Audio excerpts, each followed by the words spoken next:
Porque é tão difícil a gente falar do que nos impressiona. Sor Juana Inês de la Cruz, ou As Armadilhas da Fé, é um livro que fala sobre uma poeta da Nova Espanha, que hoje é o México, e que se tornou uma das intelectuais e poetas mais emblemáticas da nossa história, não só da América Latina, mas do mundo inteiro. Porém, essa figura de intelectual e de poeta, essa imagem que atribuíram a Juana Inês, ela só foi conquistada, só foi atribuída agora, aqui no século XX. Antes disso, as pessoas estudavam a Juana Inês de la Cruz apenas como uma freira que escrevia alguns poemas, mas principalmente como uma freira. Eles queriam, porque quem estudava a Juana Inês normalmente eram homens e padres, então sempre tinha esse olhar um pouco machista e extremamente religioso em cima da Juana Inês de la Cruz. O autor desse livro é o Octávio Paz, como vocês veem, o nome dele vem até maior do que a própria obra do livro, porque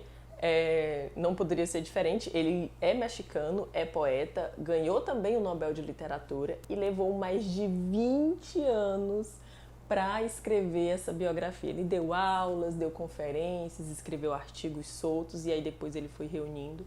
Ele começou a escrever esse livro e aí ele deu uma pausa, foi se dedicar a outras coisas e aí depois de alguns anos ele veio finalizar. Eu só sei que ao todo foram 20 anos para escrever esse texto. E que texto! Sério, é um negócio assim que você fica sem palavras. Eu, particularmente, nunca fui uma grande leitora de biografias, mas eu gosto de trazer esse gênero, na verdade não esse gênero, eu gosto de trazer gêneros diferentes para o Clube Nossa Literatura. E esse livro foi um livro do Clube Nossa Literatura, que nós lemos em conjunto.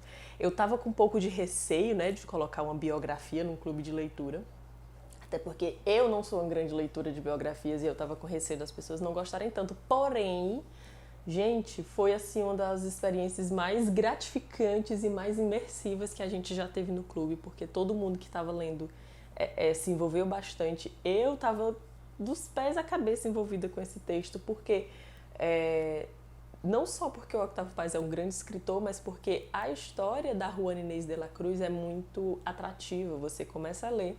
Eu não sou uma pessoa religiosa, eu não sou uma pessoa que tem esses preceitos religiosos, então eu fiquei assim, nossa, ler uma história de uma freira, mas você vê o exato oposto sendo tratado aqui. O Octávio Paz, ele argumenta que a última coisa que a Juana Inês de la Cruz era uma religiosa fervorosa. Ela acreditava em Deus, ela acreditava na igreja, ela seguia os preceitos, mas o fato dela ter se tornado freira não foi porque ela era uma mulher extremamente religiosa. Esse é o argumento do livro. E ele vem construindo a cada capítulo essa argumentação de que ela se tornou freira por outras razões maiores e mais fortes. A impressão que dá quando a gente começa a ler esse livro é que ele está sugando a gente, é que ele está meio que restituindo personagens históricos, personagens que nós precisamos relembrar. O Octávio Paz, inclusive, ele faz o tempo inteiro esse movimento de restituição. Ele restitui a Juana Inês de la Cruz ao nosso tempo, ao nosso mundo de agora, e nos restitui ao tempo dela. O primeiro capítulo, inclusive, do livro é uma aula histórica, geográfica, social, política sobre a Nova Espanha. A gente passa o primeiro capítulo inteiro lendo só sobre a Nova Espanha, sobre a formação do reino, sobre as interferências religiosas, as interferências da coroa, a interferência espanhola aqui na América Latina. E ele realmente quis se debruçar sobre isso porque é importante que a gente conheça esse mundo que a Juana Inês estava inserida. Não é um mundo de agora que ainda hoje, século XXI, é difícil que as mulheres se sobressaiam e tenham esse papel e essa figura de intelectual. Imagine há mais de 300 anos atrás, no final do século XVII. É um negócio que, sempre que eu parava para pensar, eu ficava chocada, porque a Juana Inês, ela foi muito corajosa, ela foi uma mulher... Eu vou usar essa frase, eu sei que é batida, mas ela foi uma mulher à frente do tempo dela, porque ela não tinha nenhum tipo de apoio, ela não tinha nenhum tipo de base para fazer isso, de simplesmente se impor e impor o gênero dela, não só na vida dela, mas também na poesia que ela escreveu. A Juana Inês, o que é interessante é que ela é considerada bastarda. O pai dela, Pedro Manuel de Asbarque e Vargas Machuca, As pessoas nem sabem se esse é realmente o nome dele, as pessoas nem sabem se esse é realmente o pai dela, porque não tem nenhum tipo de registro sobre o pai dela. Os registros que tem são mínimos, então os biógrafos e os teóricos da Juana Inês se baseiam nisso para meio que formar essa figura sem formas do pai dela.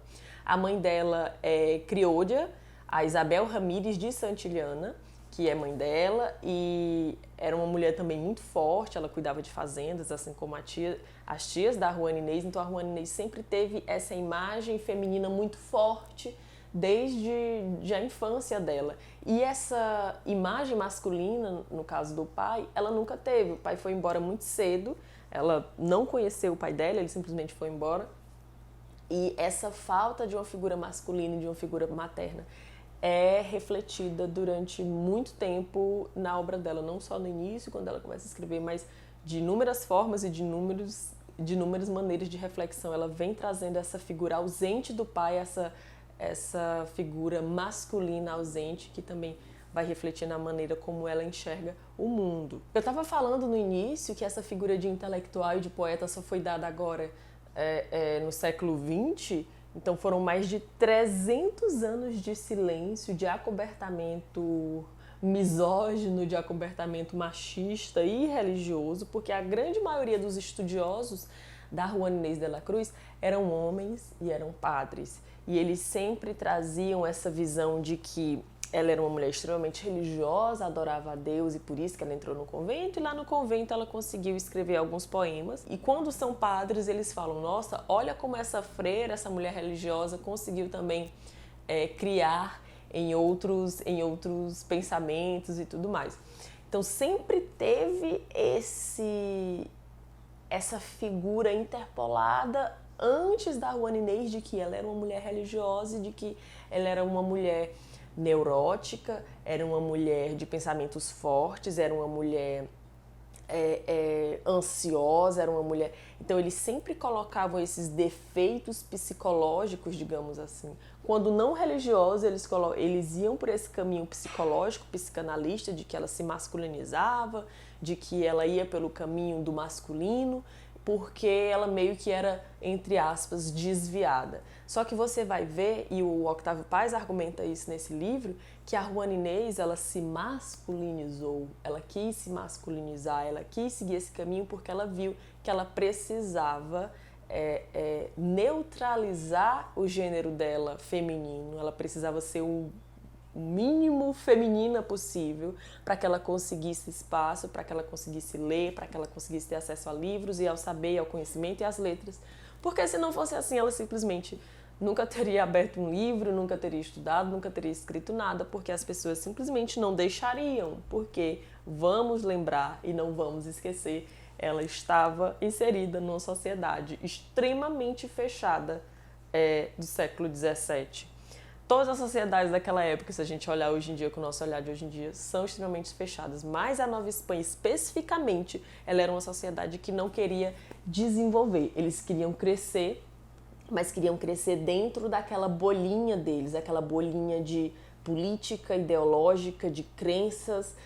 Eles tinham essa ideia de que eles simplesmente iriam manter sempre os mesmos valores, eles não iam mudar a maneira deles olharem o mundo, a maneira deles olharem a vida, porque eles acreditavam que isso eram os valores reais, eram os valores corretos de se manterem, de serem mantidos. Ao contrário do resto do mundo, que o mundo estava desenvolvendo, o mundo estava passando por revoluções, por mudanças e tudo mais, eles se fechavam cada vez mais e queriam se manter cada vez mais fechados e cada vez mais conservados naquela ideia que eles mantinham de sociedade. Obviamente, se a gente for olhar a trajetória de estudos sobre a Juana Inês de la Cruz, a coisa começou só a mudar um pouco de caminho quando a Dorothy Shons, que é uma pesquisadora norte-americana, ela lá no início do século XX, 1926, lançou um estudo, um ensaio sobre a Juana Inês, levando em consideração justamente o gênero dela.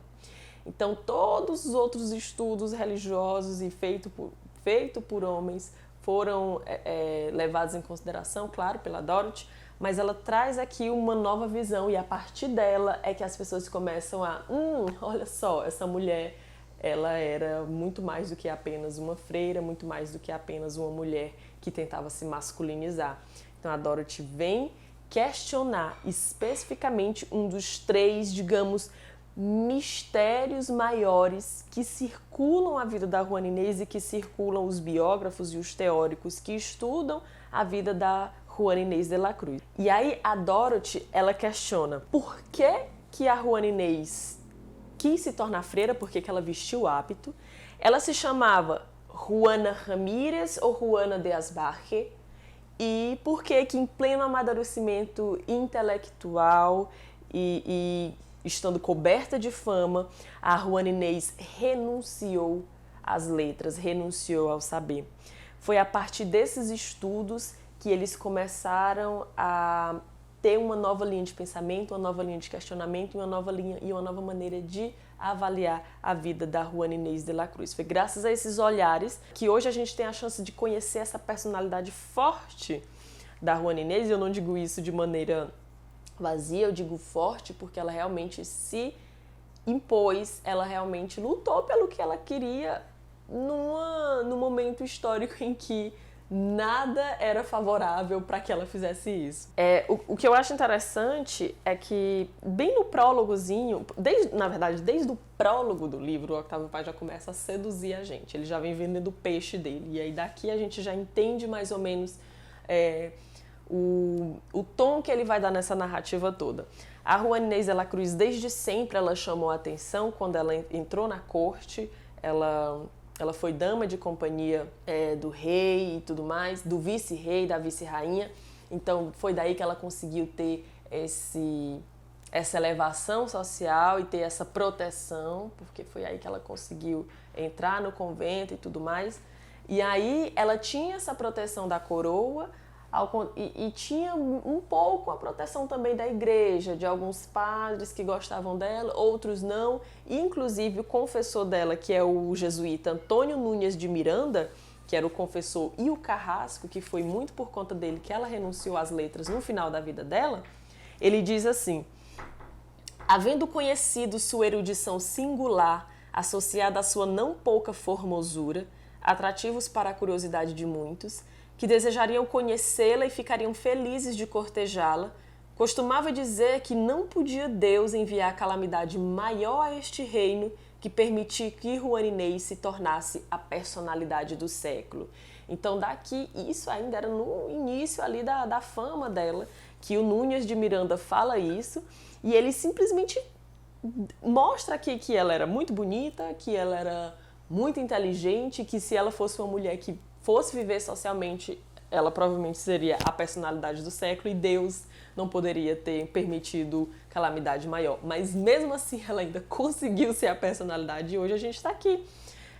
Eu estou aqui fazendo um vídeo, estou aqui tentando convencer vocês a lerem esse livro que me marcou e que foi uma das melhores leituras que eu fiz esse ano. E aí o Octávio Paz, ele vem questionar e dizer: por que, gente, que ela sendo bonita, sendo inteligente, foi querer ser freira?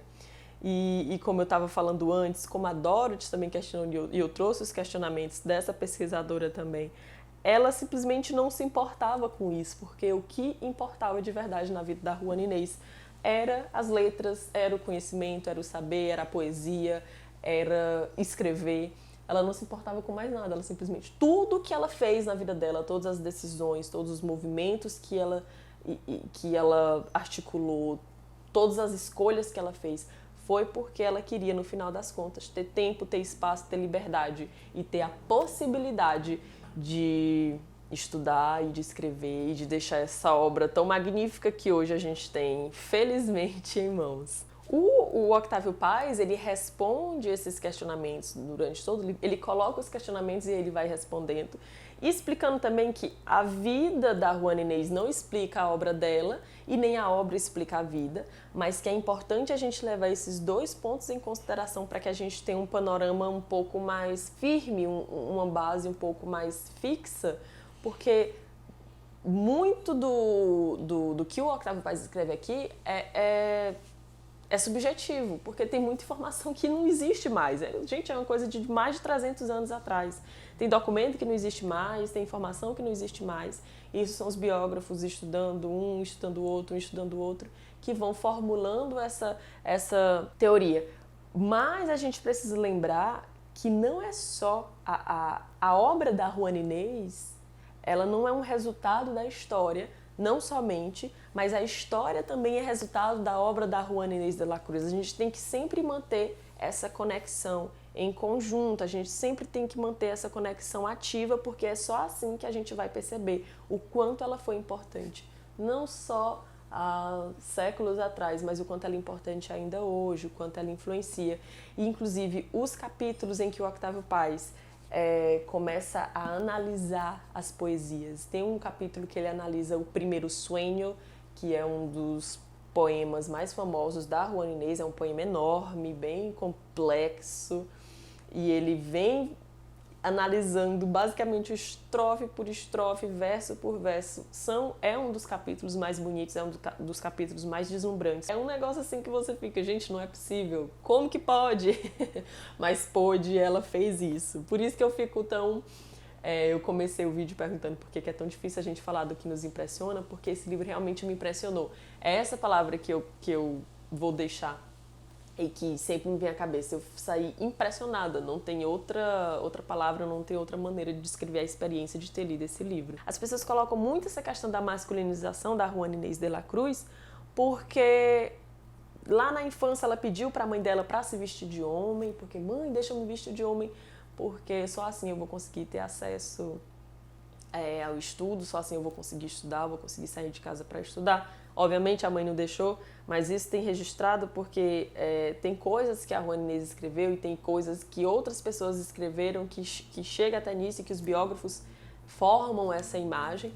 Então, desde criança ela entendeu que ela estava inserida em uma sociedade para homens, em uma sociedade que era pensada por homens e para homens e que as mulheres eram meros acessórios, que as mulheres eram meras... quase não eram vistas como pessoas de verdade, digamos assim. E ela meio que não quis que isso acontecesse, porque ela sabia que para ela conseguir escrever, ela tinha que meio que dançar como a banda estava tocando. Então, é por isso que o Octávio Paz argumenta que essa masculinização dela, na verdade, foi uma neutralização do gênero, que foi quando ela decidiu entrar num convento. Ela entrou primeiro num convento que era bem rígido, e ela não curtiu, ficou acho que menos de um ano e aí ela saiu. Daí a gente já tem a primeira prova que ela não estava em busca de um convento único exclusivamente para ser freira, para se dedicar a Deus e à igreja. E aí ela entendeu que ela precisava de um convento um pouco mais flexível. E aí ela entrou no convento das Jerônimas e lá ela conseguiu, na cela que eles chamavam, era um negócio assim de 2 andares, era um prédio gigantesco. Cada cela de freiras, assim, cada uma tinha uma decoração como queria. E a cela da Juana Inês era cheia de livros, era cheia de presentes que ela começava a receber do mundo inteiro, porque a fama dela já estava assim, ultrapassando fronteiras. E foi lá, nesses 20 anos que ela viveu até o fim da vida dela, nesse convento, que ela escreveu e que ela produziu o que hoje a gente consegue ler, o que hoje a gente consegue ter acesso. Nós temos, com esse livro aqui, a gente tem a chance de ler uma história completamente apaixonante, completamente sedutora, não só pelo estilo que o Octávio Paz escreve, mas a figura da Juana Inês é muito sedutora, é muito atrativa. É uma biografia que eu, que não sou uma leitora de biografias, fiquei chocada, fiquei realmente atraída do início ao fim, e quando acabou eu fiquei... eu quero mais, eu quero saber mais. Parece que assim, me deu vontade de continuar estudando e pesquisando sobre a Juana Inês, porque é um negócio deslumbrante. Então, eu não trouxe alguns pontos de revelação que o Octávio Paz traz aqui, porque, enfim, esse vídeo não é para ter spoiler, apesar de que é meio difícil falar de spoiler de uma pessoa que viveu há mais de 300 anos, mas vocês me entenderam. Eu não quis trazer as respostas às argumentações que eu coloquei aqui para vocês, sobre a questão dela ter escolhido ser freira, apesar de que nesse finalzinho do vídeo eu falei um pouquinho mais sobre isso, sobre a questão do nome dela e da família, porque o Octávio, eu quero que vocês tenham curiosidade para ler, porque o Octávio Paz, ele coloca as perguntas e ele tenta responder elas. Então, o que eu posso dizer Leiam, só leiam. Mesmo que vocês não tenham o hábito de ler biografia como eu não tinha, mesmo que vocês achem um pouco curioso querer ler a história de uma freira, e quando você começar a ler, você vai ver que esse é o mínimo do mínimo. É a primeira camada, o fato dela ser uma freira poeta. Então a gente tem uma história muito sedutora, a gente tem uma personagem sedutora, a gente tem um contexto histórico muito sedutor. Então é impossível você sair, você abrir esse livro e querer largar. Teve muita gente que terminou antes da leitura correr porque não conseguia largar o livro. A figura da Juana Inês é muito sedutora, a história dela é muito sedutora, apesar de ser uma história triste, trágica, o que é um pouco até previsível, até porque ela era uma mulher numa sociedade extremamente fechada há mais de 300 anos. Então, a gente sabe que quase todos os fins são um pouco trágicos nesse sentido, nesse contexto, mas foi que, apesar da tragicidade, apesar disso, ela conseguiu sobressair, conseguiu deixar um legado que até hoje reverbere, que até hoje toca as pessoas, como me tocou. E espero que, se vocês tenham curiosidade e vontade de ler, toque vocês também.